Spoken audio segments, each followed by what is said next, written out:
So students, आज real analysis का lecture 4 है। तो इसमें कुछ थ्योरम करेंगे हम। तो थ्योरम से पहले कुछ एक टर्म्स यूज होंगी, तो उसको हम पहले डिस्कस कर लेते हैं। फर्स्ट, एक जो कंसेप्ट यूज होता है, कंपैक्ट सेट क्या होता है। So compact set is set which is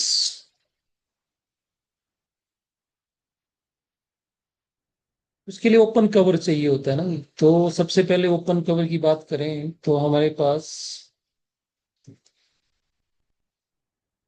तो ये देखो ओपन कवर क्या होता है पहले। Y and an open cover of set E in a metric space X, we mean a collection of G alpha of open subsets of X. तो open cover क्या हुआ? फिर ओपन कवर क्या हुआ? एक कलेक्शन ऑफ ओपन सेट्स हुआ X का। और वो ओपन, जो कलेक्शन ऑफ ओपन सबसेट्स होगा, वो ई को क्या करेगा? कंटेन करेगा। ई को क्या करेगा? कंटेन करेगा। E will be subset of union of those collection of open subsets of X. तो हम बोलेंगे कि वो ओपन कवर है। जैसे इसको अगर समझना हो तो हम ऐसे कर सकते हैं कि जैसे फॉर एग्जांपल ये हमारे पास क्लोज इंटरवल ले लिया हमने, ये 1 0 1, ठीक है। अब इसका ओपन कवर ढूंढना है हमने, तो हमने इसका ओपन कवर ले लिया UN-1 माइनस 1/n,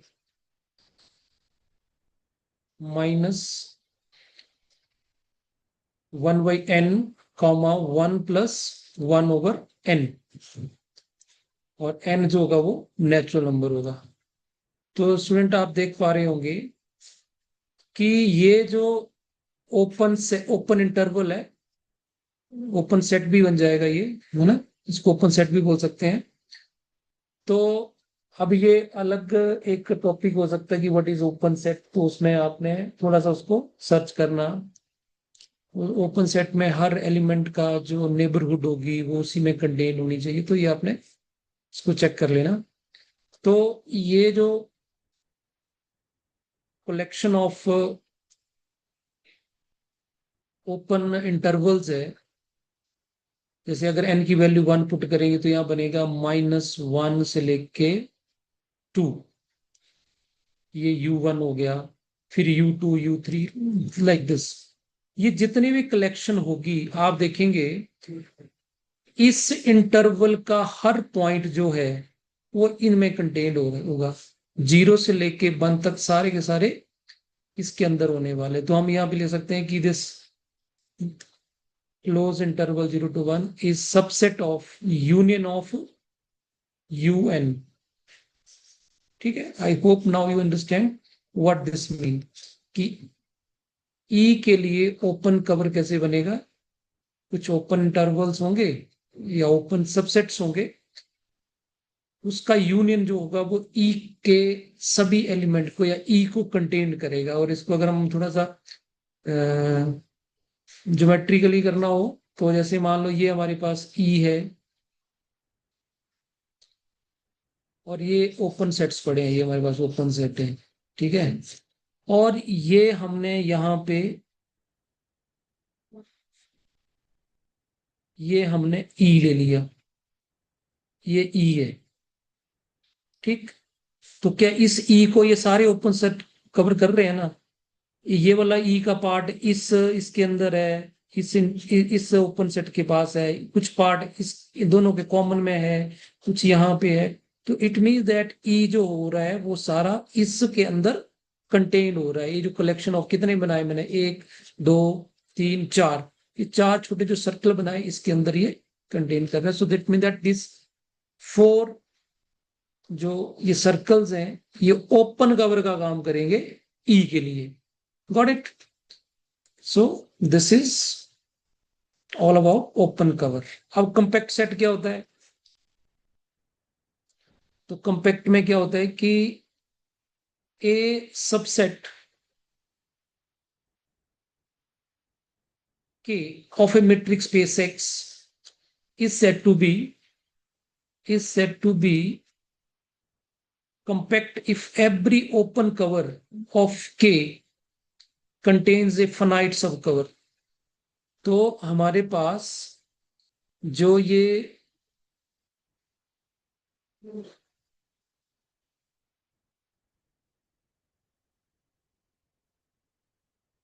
K है, इसको कंपैक्ट तभी बोलेंगे जो इसके ये ओपन कवर है, जो भी इसका ओपन कवर होगा उसके पास फनाइट सब कवर होने चाहिए, फनाइट सब कवर होने चाहिए।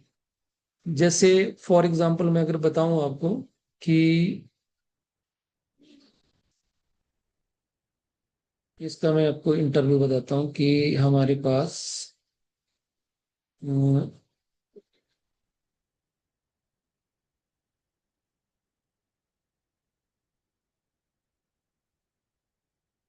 कई बार हमारे पास ऐसा होता है कि वो हमारे पास इनफाइनाइट सब कवर से ही होता है, लेकिन हमें फाइनाइट चाहिए तो कंपैक्ट को बोलेंगे। जैसे हमारे पास यही इंटरवल ले लेते हैं दोबारा से, 0 to 1 है, ठीक है। और इसका ओपन कवर हम ले लेते हैं 0 - 1/n, 1 + 1/n। ये हमने इसका ओपन कवर हो गया, इसको UN बोल देते हैं, ठीक है। ये हमारा K हो गया और ये इसका ओपन कवर हो गया। तो कोई भी एलिमेंट U1 लेंगे तो U1 थोड़ा सा इससे बड़ा ही है, ठीक है। U1 की 1 वैल्यू डालोगे तो ये -1 to +2 आएगा, तो डेफिनेटली ये तो इसको कवर कर ही रहा है। तो इट मीन्स दैट अगर इसको कवर करने के लिए, इसको कवर करने के लिए एक ही काफी है, U1 जो है वही इसको कवर कर रहा है, कर रहा है नहीं कर रहा है। तो इट मीन्स दैट के को ओनली U1 ही कवर कर दे रहा है। तो इसका मतलब इसके बाद जो इसका ये सब कवर हुआ, ये क्या हुआ, फनाइट हुआ। अगर इसको कवर करने के लिए हमें इनफाइनाइट एलिमेंट लेने पड़े तो हम बोलेंगे कि ये कॉम्पैक्ट नहीं है। सो ये क्लोज इंटरवल 0 1 जो है वो क्या है, ओपन, इसके ओपन कवर के पास फनाइट सब कवर है। अब क्वेश्चन आता है कि कोई ऐसा एग्जांपल जो कॉम्पैक्ट नहीं है, तो जैसे ओपन इंटरवल 0 to 1 है, ये इसका कॉम्पैक्ट नहीं होगा। अगर इसका ओपन कवर लें तो ओपन कवर ले लिया हमने 1/n, 1। ये अब ये इसको कवर तो कर लेगा, बट कवर कब करेगा, जब हम यहाँ पे इनफाइनाइट यूनियन लेंगे। जब हम ऐसे करेंगे, it is a subset of U1 union U2 union U3 union so. अब आप देखो, अगर हम कुछ एलिमेंट लेके इसको कवर करने की कोशिश करें तो ये कवर नहीं होगा, क्योंकि इसको जीरो बनने के लिए कवर तो तभी होना जब यहाँ पे 0 बनेगा। क्लियर? और जैसे ही अगर हम यहाँ पे मान लो कि मैंने यहां तक स्टॉप कर दिया, ये कर लिया स्टॉप, मैंने 1/10 तक स्टॉप कर लिया, ये तो कौन से एलिमेंट बन जाएंगे, 0 से लेके 110। क्योंकि ये देखो ना, यहाँ पे हमारे पास 0 है, यहाँ पे हमारे पास 1 है। अब 0 और 1 तो कवर है नहीं इसमें, जी ना, तो इसमें 0 है ना इसमें 1 है। अब इसको कवर करना है तो ये पहला इंटरवल क्या बना हुआ हमारे पास, अगर 1 करेंगे,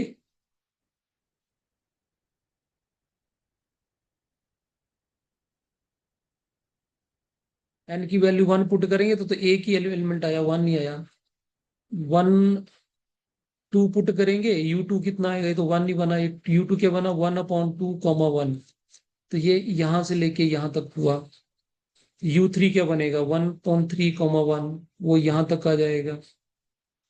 ठीक है, 1/3 हो गया, फिर 1/4, तो ऐसे चलता जाएगा, तो हम कहीं ना कहीं तो स्टॉप करेंगे ना। अगर 1/10 पे स्टॉप कर दिया, 1/10 पे स्टॉप कर दिया, तो ये वाला जो स्पेस है, ये वाला कवर तो हुआ ही नहीं। तो ये कवर कब होगा? जब ये प्रोसेस आपका इन्फिनाइटली चलता जाएगा। इट मीन दैट इसका ओपन कवर तो है ये, पर इसके ओपन कवर के पास सब कवर नहीं है, फाइनाइट सब कवर नहीं है। तो इट मीन दैट ये आपका कंपैक्ट नहीं हो सकता। I hope you understand this. थोड़ा डिटेल में अगर आप इसको समझेंगे तो समझ आ जाएगा आपको ये। जैसे ये देखो, मैंने एक्सप्लेन किया आगे कि if G alpha is an open cover of K, then there are finitely many indices alpha 1, alpha 2, so on alpha n, such that k is a subset of this one. Clear? वही बात हम यहाँ पे कर रहे थे कि अगर हमने इसको, ये कंटिन्यू चल रहा है, अगर इसको हम U10 तक रोक देंगे, U10 तक की ले, आगे ले ही नहीं, तो क्या ये कवर करेगा? नहीं, ये कवर नहीं कर पाएगा। क्लियर? इसके लिए हमें इन्फिनाइट ही जाना पड़ेगा। तो that's why this is not compact. Okay, now we come to the main topic, हम वापस आ जाते हैं उस पे। नेक्स्ट इज सब सीक्वेंसेस क्या होती हैं। तो आई थिंक सब सीक्वेंस का आपको पता ही है कि कोई, जैसे हम छोटी क्लासेस में भी पढ़ते हैं कि हमारे पास कोई सीक्वेंस है कि U1 A1 U, या इसको मैं U से लेता हूँ, हमारे पास ये सीक्वेंस है U1 U2 U3 U4 like this. This is sequence है। अब इसकी सब सीक्वेंस बनानी है तो वी नीड सब पैटर्न। तो पैटर्न मैंने उठा लिया, जैसे U2 ले लिया, U4 ले लिया, U6 ले लिया, U8 ले लिया। तो ये क्या हुई, इसकी सब सीक्वेंस हो गई। तो पैटर्न हो गया कि कौन से नंबर, कौन से मैंने इसके सबस्क्रिप्ट लिए, मैंने जो इवन वाले हैं, या मैं ऐसे ले लेता हूँ कि 3 के मल्टीपल वाले लेता हूँ, या ऑड वाले लेता हूँ, 1 ले लिया, फिर U3 ले लिया, U5 ले लिया, U7 ले लिया। तो ये भी क्या हो गया, सब सीक्वेंस हो गया। 4 के मल्टीपल्स लेता हूं मैं, U4 U8 U12। So this is again है। तो इट मीन दैट जो ये सबस्क्रिप्ट जो है, this subscript is nothing what it is, हम कोई ना कोई इसमें पैटर्न फॉलो कर रहे हैं। तो मैं इसको एन के बोल दूंगा। एन के means is a function of K. तो इसको हम 2 के बोल देंगे। देखो, के की वैल्यू 1 पुट करेंगे तो ये आ जाएगा हमारे पास 1 4 6। अगर ये वाला बनाना है तो मेरे को यहाँ पे के क्या कैसे लेना पड़ेगा, के -1, के -2, ना के -2 नहीं, k+1, 2k+1। ओके, के की वैल्यू 0 लेंगे, या 1 से शुरू करना तो यहाँ माइनस लगा सकते हैं, या माइनस लगा देते हैं। के की वैल्यू 1 पुट करेंगे तो ये 1 आ जाएगा, 2 पुट करेंगे तो 3 आ जाएगा, 4 पुट करेंगे तो 5 आ जाएगा। तो it means that we need some a formula. उससे उसके उस टर्म पर पैटर्न से उठाना होता है, ऐसे नहीं अपनी मर्जी से एक टर्म ये उठा ली, फिर ये उठा ली, फिर ये उठा ली। No, we need some pattern. तो ये पैटर्न से उठाया मैं। क्लियर? तो I think it is clear now कि यू जस्ट सी कि ए सीक्वेंस हमारे पास P N, consider a sequence N N K of a positive integer such that n1 less than n2, so and so this. I think ये clear हो गया। 2 4 6 इस तरह से, ये आपका 2 हो गया, ये 4 हो गया, 6, इस तरह से ये सीक्वेंस बन जाएगी। देन पी एन के इज कॉल्ड सब सीक्वेंस ऑफ पी एन। ठीक? और तो ये क्लियर हो गया। ये हमारी जो है ये सब सीक्वेंसेस है, ये सब सीक्वेंस है। लिखने का तरीका अलग है। इसको इसको हम यू एन लिख रहे हैं, ठीक है, या पी एन लिखेंगे। और इसको कैसे लिखेंगे, U N K, like this. Got it?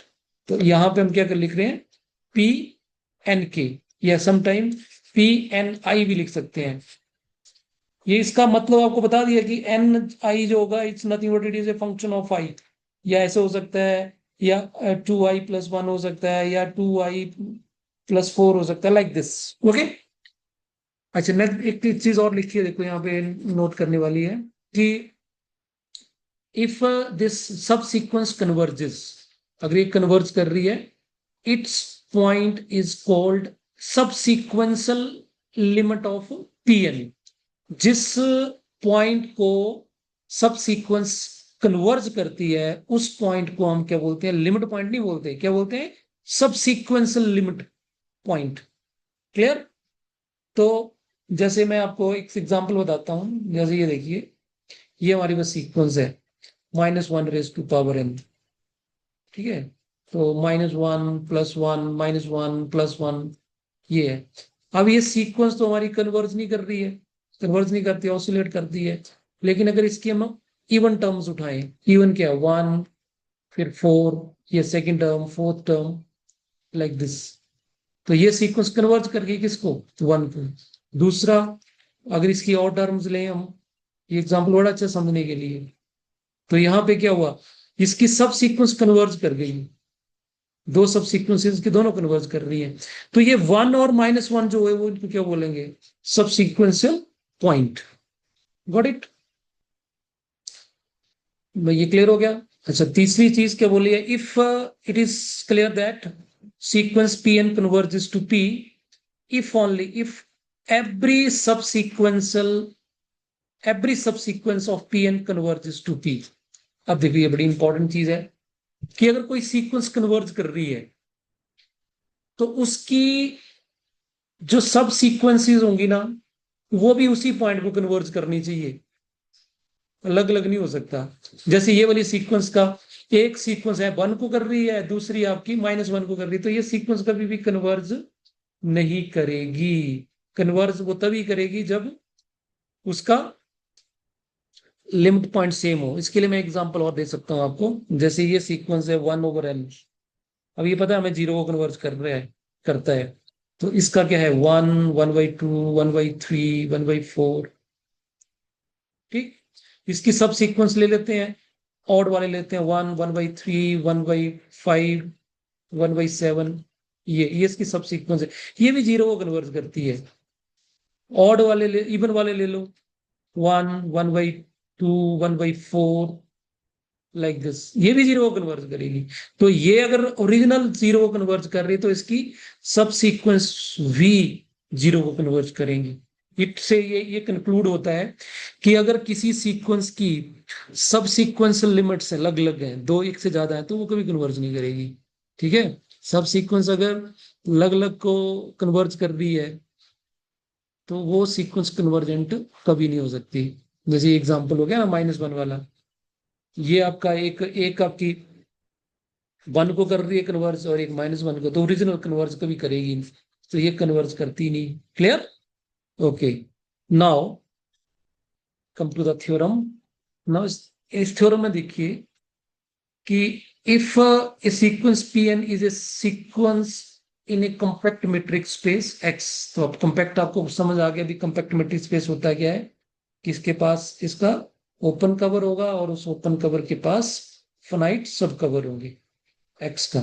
Then some subsequence pn converges to a point of X. देखो कितनी जबरदस्त बात बोली है कि एक मेट्रिक स्पेस है और वो कंपैक्ट है, ये मेट्रिक स्पेस है एक्स और ये कंपैक्ट है। कंपैक्ट है, जो मिनट होल्ड करना।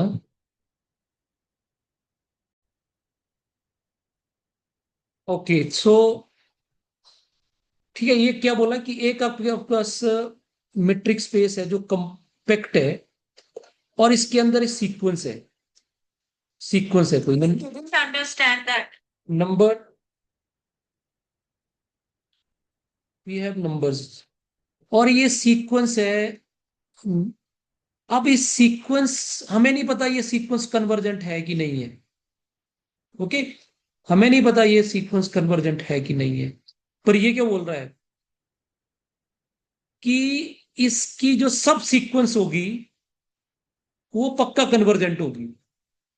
इसके पास एक सब सीक्वेंस होगी जो पक्का कन्वर्ज करेगी, लिखा सम सब सीक्वेंस ऑफ पीएन कन्वर्ज करेगी, और कन्वर्ज भी किसको करेगी?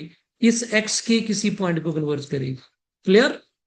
तो every sequence in a compact metric space have convergent subsequence, और वो कन्वर्ज भी एक्स के किसी एक पॉइंट को कन्वर्ज करेगी। चलो इसका प्रूफ देखते हैं।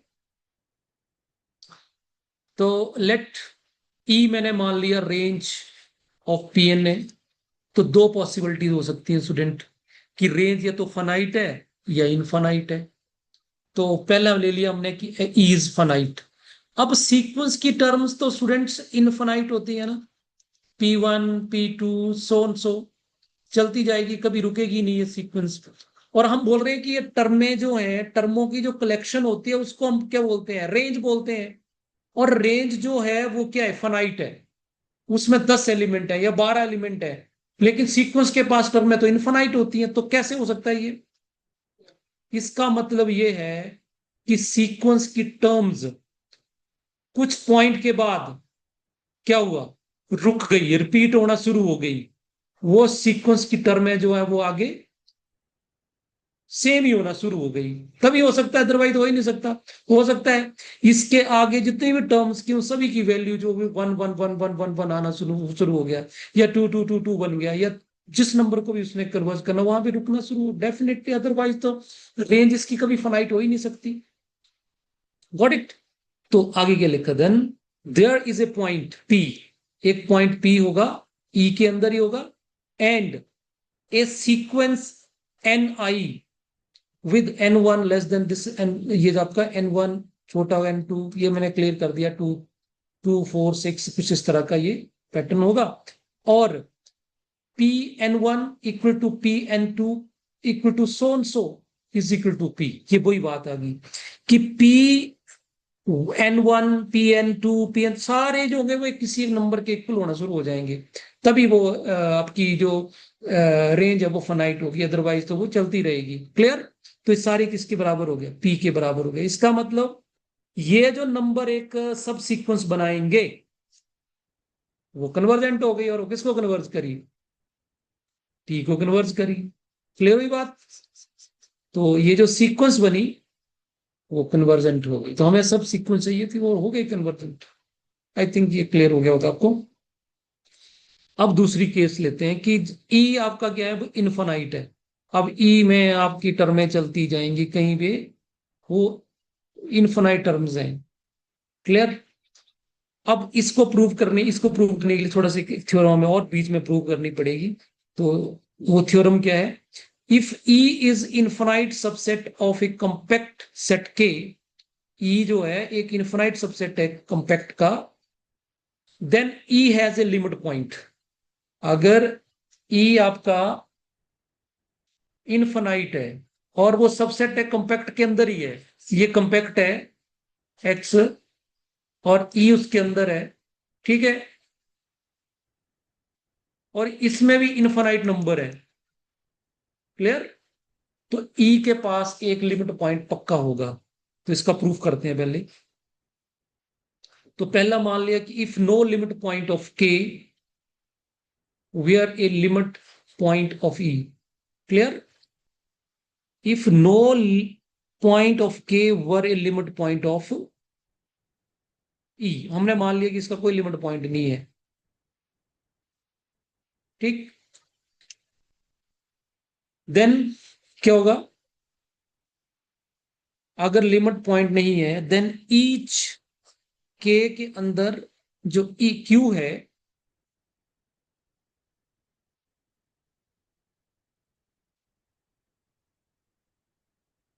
क्लियर? हम बोल रहे हैं कि जो ई का जो लिमिट पॉइंट है वो के अंदर होना है ना? तो ये के है, तो वहां लिमिट पॉइंट बाहर है, इसका मतलब है ना, के अंदर नहीं है। तो हम बोल रहे हैं कि no point of K is a limit point of E. E का ये के है और ये ई है। के ई का लिमिट पॉइंट के अंदर नहीं है, हमने ये माना, तो इसका मतलब बाहर होगा। ठीक? Then each Q belongs to K, ये के है तो यह क्यू मान लिया हमने। वुड हैव नेबरहुड, आप ऑब्वियस इसकी एलिमेंट की क्या होगी? नेबरहुड होगी। तो नेबरहुड छोटा सर्कल बना लेते हैं। ठीक? इसको वी क्यू बोल दिया हमने।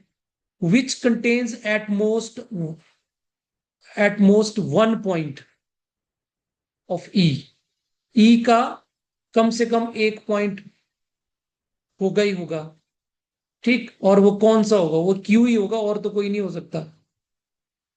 क्यों? अगर वो लिमिट पॉइंट होता तो क्यू के नेबरहुड में कुछ और भी आता, तो कम एक ही पॉइंट होगा ई के पास, ठीक है।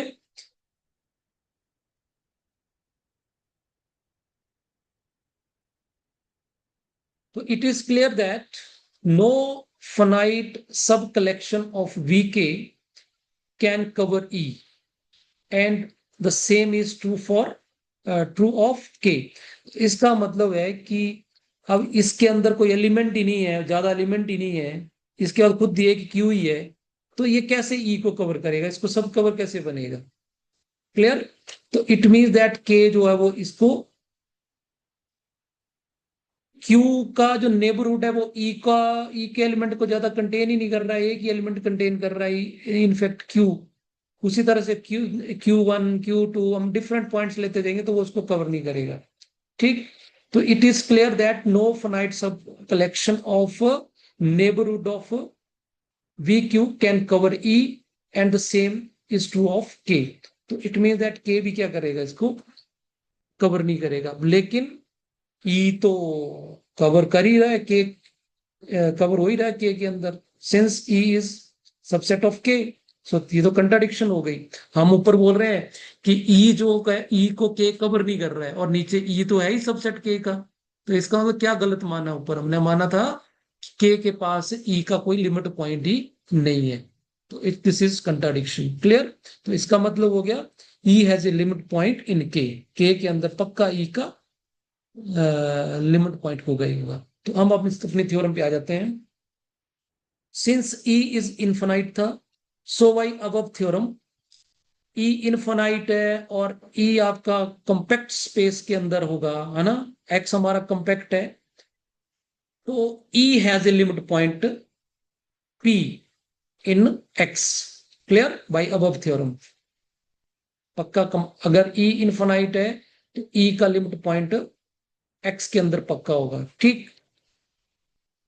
तो choose N1 so that metric of P comma D P P N1 is less than 1। तो ये जो हमारा पॉइंट है x के अंदर, यहां पे E है, और यहां पे P अंदर भी, इसके अंदर ही होगा यहाँ पे, और हमने क्या लिया? P1 लिया, और P1 डेफिनेटली अंदर होगा, इसके अंदर होगा, क्योंकि रेंज है तो ये टर्म का, इसका सीक्वेंस का पॉइंट है, तो वो रेंज के अंदर ही होना है। ई जो है वो क्या? रेंज है।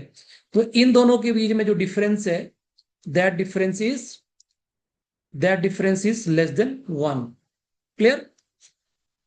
उसी तरह से N1 N2 N, और भी कई पॉइंट होंगे। We see the every neighbourhood of P contains infinitely many points of E। क्यों? क्योंकि जब हम इसका, इस E का नेबरहुड चेक करेंगे, ठीक है, क्योंकि यहां पे जब हमने ये डिस्टेंस 1 लिया तो डिस्टेंस तो हर तरफ को होगा, और हर पॉइंट जो होगा वो क्या होगा? इसके इस नेबरहुड में और भी पॉइंट होंगे। Having choose N1 N2 so and so Ni minus 1, we see that every neighborhood of P contains infinitely many points of E. Got it? That is, there is an integer Ni greater than Ni minus 1 such that metric of P or Pni is less than 1 over I। जैसे 1 के लिए माना वैसे औरों के लिए भी exist करेगा, ठीक। तो डेफिनेटली इससे क्या प्रूव हो गया? ये हमारा एप्सिलॉन हो गया यूगन से। तो ये जो सीक्वेंस है, और ये कैसी सीक्वेंस है? सब सीक्वेंस है। और ये सब सीक्वेंस है वो किसको कन्वर्ज कर रही है? पी को कन्वर्ज कर रही है। हमने यही प्रूव करना था। ओके, तो आई होप यू अंडरस्टैंड कि ये चीज हमने किस तरह से, अगर कोई इसमें कोई पॉइंट आपको क्लियर नहीं होगा तो आपने दोबारा से पूछना है, ठीक है। तो नाउ उसका बी पार्ट भी देख लेते हैं। बी पार्ट क्या है इसका, पहले बी पार्ट ऊपर पढ़ लेते हैं। B part is nothing but it is a part का ही एक सब पार्ट हो गया। देखो इसमें क्या बोलता है, every bounded sequence in R is to power K contains a convergent subsequence. ठीक है, आपको नहीं लग रहा ऊपर वाले का ही है ना, फर्क कितना ही है। यहाँ पे बोल रहा है कि सब सीक्वेंस कन्वर्जेस टू पी, तो यहाँ पे भी बोल रहा है कन्वर्जेंट सब सीक्वेंस है, यहाँ पे भी कन्वर्जेंट। तो मेन फर्क क्या है, ऊपर वाले में बाउंडेड नहीं दिया था और कंपैक्ट की बात नहीं करी थी। ठीक है, यहाँ पे हमें ये प्रूव करना पड़ेगा कि ये जो सेट है, अगर बाउंडेड सेट है तो कंपैक्ट होगा कि नहीं होगा। अब ये आपका इक्विलिडियन स्पेस है, इसके लिए हमारे पास एक थ्योरम है। देखो इसको हम देखते हैं। इसमें क्या, देखो हमारे पास थ्योरम है एक, कि E is if E is R raise to power K. ठीक है, कल वाले लेक्चर में हमने आर के रेज टू के डिफाइन भी करा था। अगर ई इज, ये सेट है आर रेज टू पावर के में, और ये बाउंडेड है, क्वेश्चन में बाउंडेड दिया ही है, close and bounded, then E is compact. Clear? तो why this theorem, what implies, implies that कि every bounded subset of r raised to power k lies in a compact subset of r raised to power k. Clear? इसका मतलब कोई भी कोई भी आपके पास bounded subset होगा r raised to power k का, तो वो क्या होगा, खुद कंपैक्ट होगा या कंपैक्ट सेट के अंदर होगा। और ऊपर हमने क्या प्रूव किया, कि फर्स्ट पार्ट में क्या किया, बाई पार्ट ए क्या प्रूव किया हमने, कि every bounded sequence in R raise to power K lies in a compact subset. और जब कंपैक्ट के अंदर कोई सीक्वेंस है, ठीक है, इसमें पहले और दूसरे में आपको था कंपैक्ट की प्रॉब्लम थी, वहां पे बाउंडेड तो दिया था। और ये थ्योरम जो ऊपर हमने डिस्कस करी, इसमें क्या दिया है, कि जो भी बाउंडेड होगा, जो भी बाउंडेड होगा वो कंपैक्ट होगा। और हमने फर्स्ट पार्ट में क्या करा, कि कोई भी सीक्वेंस अगर कंपैक्ट के अंदर है, उसके पास कन्वर्जेंट सब सीक्वेंस पक्का होगी। ठीक, सो दैट सीक्वेंस, तो every bounded sequence in R is to power K lies in a compact subset of r is to power k, and that sequence will have convergent subsequence. I hope this this is over. तो अगर फिर भी आपको कोई issue लगे तो हम इसमें करना हो तो इसका, इस थ्योरम का प्रूफ हम कर सकते हैं। तो इसका मैं प्रूफ आपको अलग से दे दूंगा। तो आई होप कि आज का जो लेक्चर है वो आपने अच्छे से सुना होगा।